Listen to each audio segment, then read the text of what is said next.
evening, student. Welcome again in your science class. And students, so far your third chapter is going on, and we were reading about the synthetic fibers. We were reading about the synthetic fibers and plastic, and yesterday we read about the synthetic fiber rayon. Now we will going to know about the second or next synthetic fiber, which is nylon. Let's see about the nylon. Nylon is another man made fibre. Nylon जो है वो दूसरा man made रेशा है, यानी किसके द्वारा बनाया गया है? मनुष्यों के द्वारा. So we called it synthetic fibre. In 1931 it was made without using any natural raw material. 1931 में इसको बिना किसी प्राकृतिक रॉ मटेरियल के बनाया गया था बच्चों.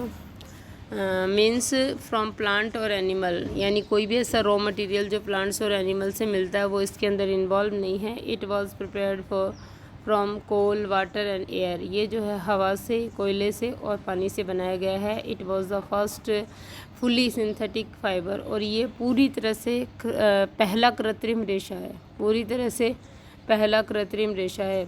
Nylon fibre was strong, elastic and light. Nylon का जो फाइबर है वो वेट में हल्का है, स्ट्रॉन्ग यानी बहुत मजबूत है, और इलास्टिक है यानी इसके अंदर प्रत्यास्थता का गुण पाया जाता है. इसको खींचा जा सकता है, बढ़ जाता है खींचने पर. It was lustrous and easy to wash. ये चमकीला है और धोने में इजी है, यानी इजी वॉश है. इसको आप किसी भी तरह से धो लीजिए, इसका कुछ नहीं बिगड़ता है. So it become very popular for making clothes. इसीलिए ये बहुत पसंद किया गया, कपड़े बनाने के लिए बहुत प्रसिद्ध हुआ. We use many articles made from nylon. हम लोग बहुत सारी वस्तुएं जो दैनिक जीवन में उपयोग लेते हैं वो नायलॉन से बनी हुई होती है. Such as socks, ropes, tents और toothbrushes, car seat, belts, sleeping bags, curtains etcetera. In figure 3.3 we will see. Look at here. ये सब चीज़ें जो है वो नायलॉन से बनी है. मैंने आपको बता दिया कि दैनिक जीवन में कौन कौन सी चीज़ें जो है वो नायलॉन से बनी होती है. Nylon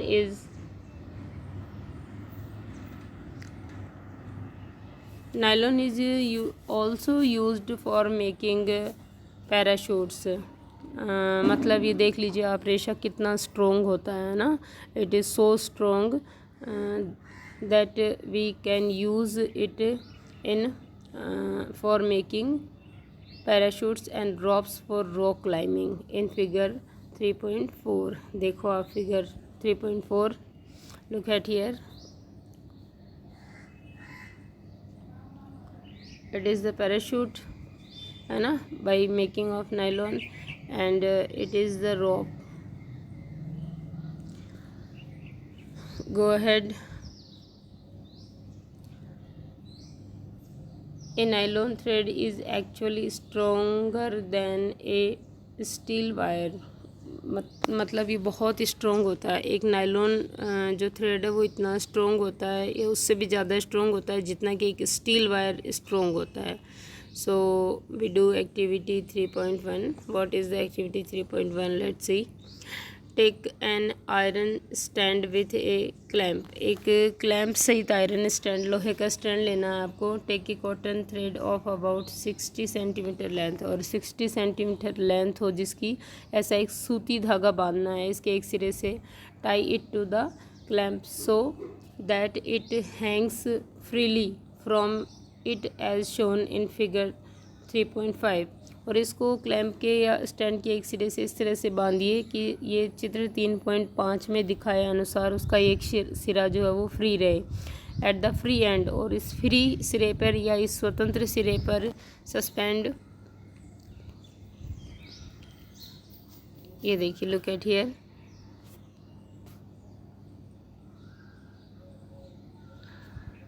this is the free and it is the cotton thread,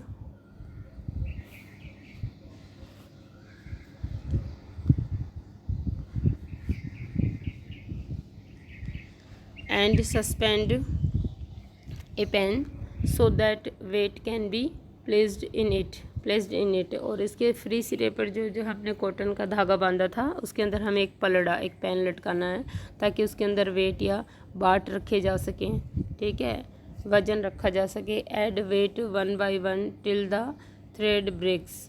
और इसके अंदर, इस पलड़े के अंदर आपको 1 by 1 करके वेट रखना है। जैसे all in first we took in it 1 kg, then next 2 kg, then next 3 kg, है ना। इस तरह से हम लोग इंक्रीज़ करेंगे वेट को टिल, कब तक, टिल द थ्रेड ब्रेक्स, जब तक कि धागा टूट नहीं जाए। इस वेट को हम बढ़ाते रहेंगे, है ना। Till the thread breaks, note down the total weight required to break the thread. और वो वेट हम लोग नोट करेंगे, राइट डाउन करेंगे उसको, जिस वेट पे थ्रेड जो है वो ब्रेक डाउन हो जाता है या टूट जाता है। This weight indicates the strength of fibre. ये जो वेट जिस पर धागा टूट गया, जिसके ऊपर धागा टूट गया, वो क्या इंडिकेट्स करता है, वो इंडिकेट्स करता है स्ट्रेंथ को। किसी भी फाइबर की स्ट्रेंथ को जानने का ये बहुत अच्छा तरीका है। तो जिस वेट पर धागा टूट जाएगा, जो कॉटन थ्रेड है वो ब्रेक डाउन हो जाएगा, वो वेट जो है वो इसकी स्ट्रेंथ को बताता है कि ये कितना मजबूत है। कई बार हम लोग बिना मजबूती जाने ही कोई चीज़ बांध देते हैं तो धागा टूट जाता है ना, नुकसान हो जाता है। तो by this way we can observe और we can know about the strength of any fiber or any fibrous rope। go ahead। तो क्या करें हम लोग, note down the total weight required to break the thread. This weight indicates the strength of the fibre. Repeat the same activity with threads of wool, polyester, silk and nylon. यही activity हमको अन्य धागों या अन्य चीज़ों से बने रेशों के साथ भी ट्राई करनी है, जैसे वूल है, पॉलिएस्टर है, सिल्क है और नायलॉन है। और tabulated the data as shown table 3.2। और इस सारे डाटे को जो है वो, इस एक्टिविटी से प्राप्त डाटे को टेबल 3.2 में भरना है। Arrange the threads in order of their increasing strength. और इसके अंदर जो हम लोग रेशे भरेंगे वो इंक्रीजिंग स्ट्रेंथ के साथ हमें भरने हैं। जैसे मान लीजिए पहला रेशा जो है वो 1 kg वेट पे टूट गया तो उसको फर्स्ट में लिखेंगे, है ना। और अगर नहीं, दूसरा रेशा जो है वो 2 kg पे टूटा या 3 kg पे, तो उसके नेक्स्ट उसको लिखेंगे। इस तरह से इंक्रीजिंग ऑर्डर में लिखना है सारे थ्रेड्स को।